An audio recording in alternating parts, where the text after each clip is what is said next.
Perkenalkan, nama saya Manim Zulwi, mahasiswa jurusan Ilmu Ekonomi NIM 19060045, Fakultas Ekonomi Universitas Negeri Padang.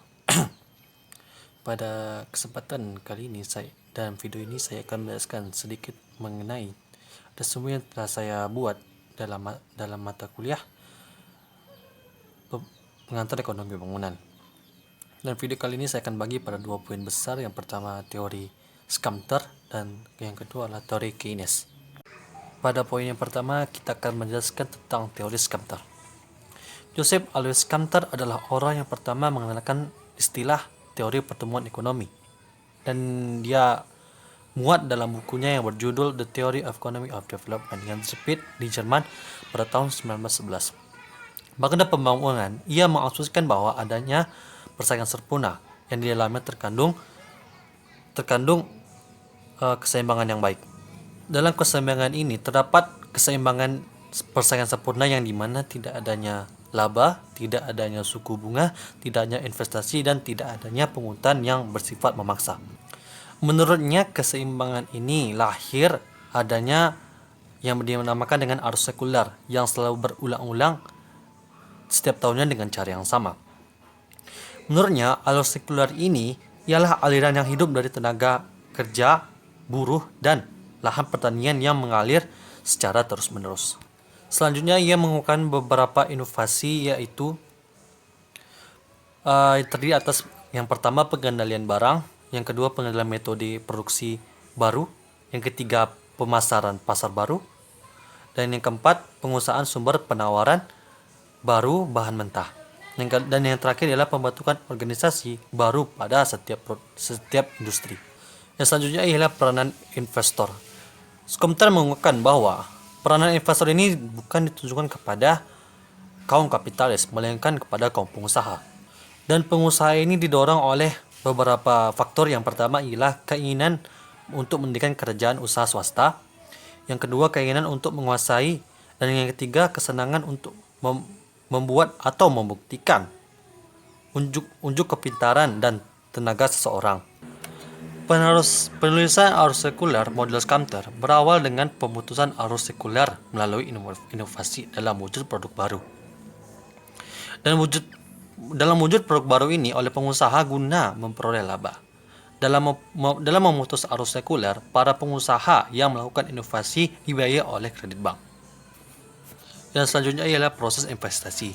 Karena investasi ini diasumsikan biaya oleh pegadaian kredit bank, maka investasi ini menaikkan pendapatan uang dan harga, serta membiayai perekonomian untuk menciptakan ekspansi kumulatif dan seluruh perekonomian. Dengan meningkatkan daya beli, maka permintaan akan produk melebihi dari penawarannya. Hal ini mendatangkan gelombang sekunder inflasi kredit yang membutuhkan gelombang pertama inovasi setelah melewati proses gelombang persiapan. Barang baru menggantikan yang lama. Penyesuaian diri dan penggabungan perusahaan kecil ke perusahaan yang lebih besar. Dan yang selanjutnya ialah proses berakhirnya kapitalisme. Menurut Sumter, kapitalisme bisa bertahan jika para pengusaha seperti kesatria dan pioner ada 3 yang mengawali berakhirnya atau menjadi kematian bagi sistem kapitalisme. Yang pertama ialah turunnya fungsi kewirausahaan. Yang kedua ialah hancurnya keluarga berjuis, dan yang terakhir ialah kerusakannya lembaga masyarakat kapitalis. Dan yang selanjutnya ialah tahap-tahap awal dari kapitalisme. Pada tahap awal kapitalisme, daya pengaruh hidupnya berasal dari penguasa yang berani berinovasi, eksperimen dan ekspresi. Tetapi pada saat ini inovasi menjadi hal yang menjadi rutin atau hal yang menjadi kebiasaan. Kehancuran ini terjadi di keluarga berjuis. Orang tua mengambil sikap normal kepada anaknya, dan ide keluarga tradisional ini menjadi lemah. Akhirnya Sumter berpendapat bahwa pengusaha cenderung merusak kerangka masyarakat kapitalis. Ini berarti bahwa kehancuran ini juga berasal dari kaum pengusaha. Kecenderungan terhadap pemusatan ke dalam perusahaan besar melemahkan dan merusak lembaga kembar. Lalu, kecenderungan terhadap pemusatan dalam perusahaan besar melemahkan dan merusak lembaga kembar. Yang dimaksud lembaga kembar ini milik pribadi dan kebebasan mengikat kontrak. Namun, yang membawa hari kematian bagi kaum kapitalis ialah para intelektual.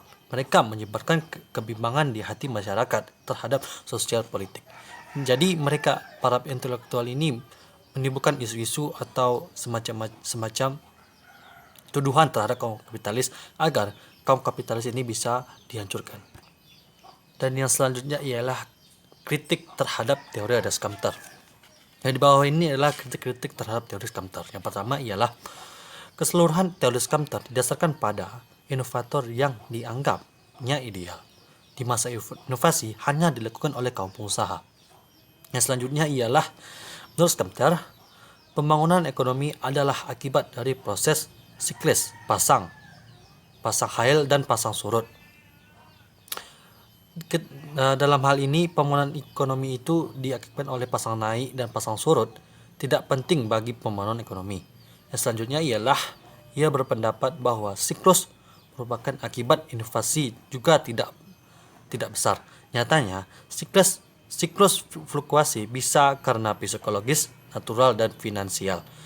Dan yang keempat ialah Skamter menganggap bahwa inovasi sebagai sebab utama pembangunan ekonomi, tapi jauh dari kenyataan. Dan yang terakhir ialah dalam teorinya, Skamter mengatakan bahwa terlalu banyak menekankan pentingnya kredit bank. Mungkin dalam jangka pendek ini bisa meningkatkan, tapi tidak dalam jangka panjang. Justru dalam jangka panjang ini bisa merugikan. Dan yang selanjutnya ialah analisa Skamter dan negara keterbelakangan. Kemungkinan penerapan teori Skamter pada negara terbelakang begitu terbatas, dan di bawah ini adalah penjelasannya. Yang pertama, perbedaan tatanan ekonomi sosio. Teorinya berkaitan dengan sosioekonomi terlalu yang ada di Eropa Barat dan Amerika. Dan ini terjadi pada abad 18 sampai abad 19, di mana sudah ada prasyarat pertumbuhan ekonomi. Namun, sangat berbeda dengan negara terbelakang atau negara yang sedang berkembang. Mereka tidak memiliki prasyarat untuk menjadi pembangunan ekonomi dalam bentuk hard over dan sosial. Dan yang lain kedua ialah kurangnya pengusaha. Analisis Skamter bergantung pada kaum pengusaha, akan tetapi pada di negara terbelakang ini jiwa kewirausahaannya sangatlah sedikit atau sangat minimal. Yang selanjutnya ialah tidak dapat diterapkan di negara sosialis. Analisis Skamter tidak bisa diterapkan di negara sosialis. Dan yang keempat ialah tidak bisa diterapkan di negara ekonomi yang berekonomi campuran. Inovator adalah pengusaha yang tidak sesuai dengan ekonomi campuran di masa kini. Di negara terbelakang, negara adalah pengusaha yang terbesar atau negara ialah satu-satunya pengusaha yang terbesar. Yang selanjutnya ialah asimilasi inovasi. Karena pengusaha di negara terbelakang tidak di posisi mengadakan inovasi, mereka mengambil inovasi dari negara maju. Jadi mereka tidak menimbulkan inovasi dari mereka sendiri, tapi mereka mengambil inovasi dari negara maju. Nah, selanjutnya ialah mengabaikan konsumsi. Proses Skamter berorientasikan kepada produksi, sementara pembangunan berorientasi kepada konsumsi. Yang ketujuh ialah mengabaikan tabungan. Rencana utama Skamter pada arti kredit bank mengabaikan arti tabungan real dalam investasi. Yang ke-8 ialah mengabaikan pertumbuhan penduduk. Skamter sangat lalai terhadap faktor pertumbuhan penduduk. Dan ini bisa menjadi indikator untuk menjadi pertumbuhan ekonomi suatu negara. Dan yang terakhir ialah penjelasan yang tidak jelas mengenai tekanan inflasi. Pada teori ini, gerakan inflasi merupakan bagian integral proses pembangunan, tetapi gerakan itu tidak mencakup inflasi yang tidak mencakup inflasi jangka panjang. Dan kita dapat simpulkan dari teori Skamter ini ialah bahwa Skamter ini menggarisbawahi pentingnya pembiayaan inflasioner sebagai faktor utama dalam pembangunan ekonomi, yang dimana analisisnya relevan dengan negara terbelakang dilihat dari segi kenaikan panjang produktif dan penerapan surplus tenaga kerja pada lapangan pekerjaan yang menguntungkan sebagai akibat investasi. Selanjutnya ialah bahasan tentang teori dari Keynes.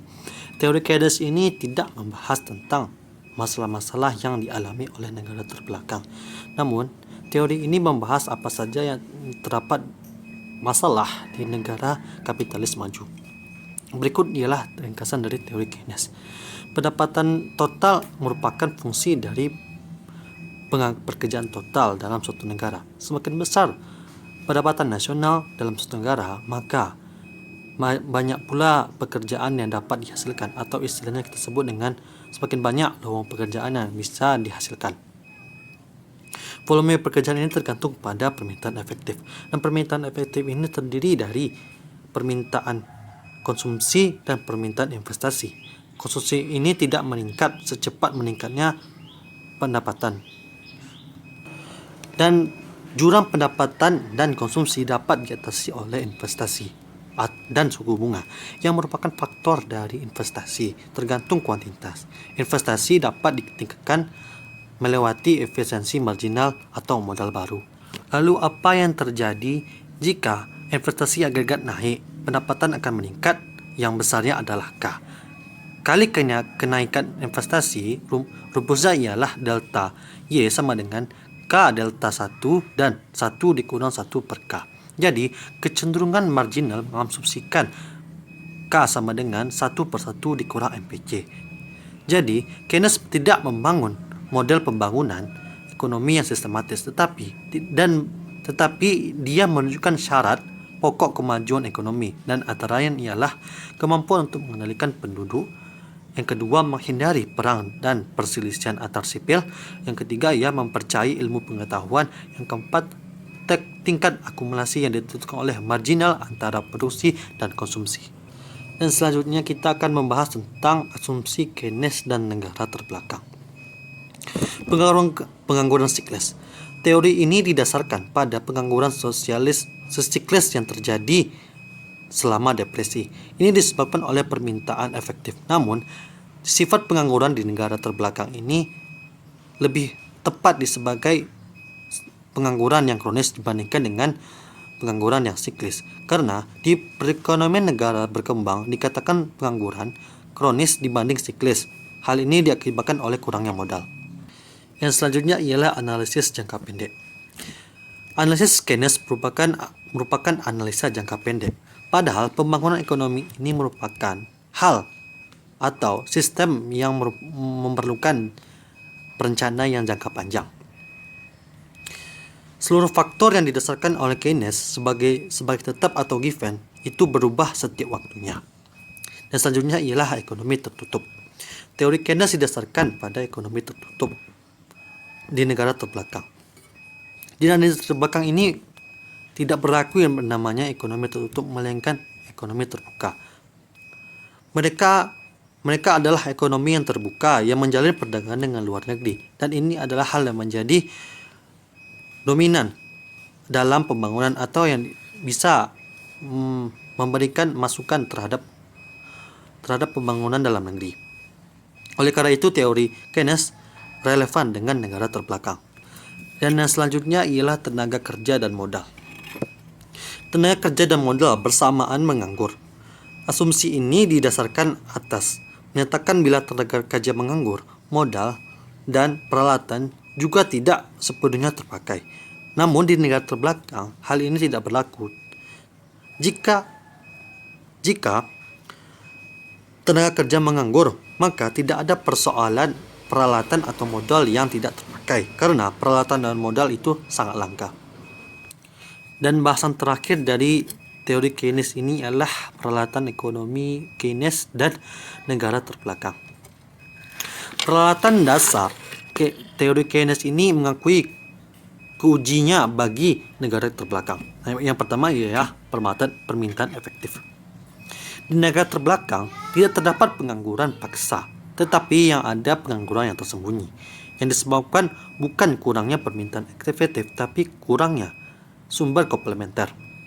Dalam perekonomian negara terbelakang, tingkat pendapatan rendah karena konsumsinya itu begitu sangat tinggi. Dan selanjutnya ialah kecenderungan mengkonsumsi.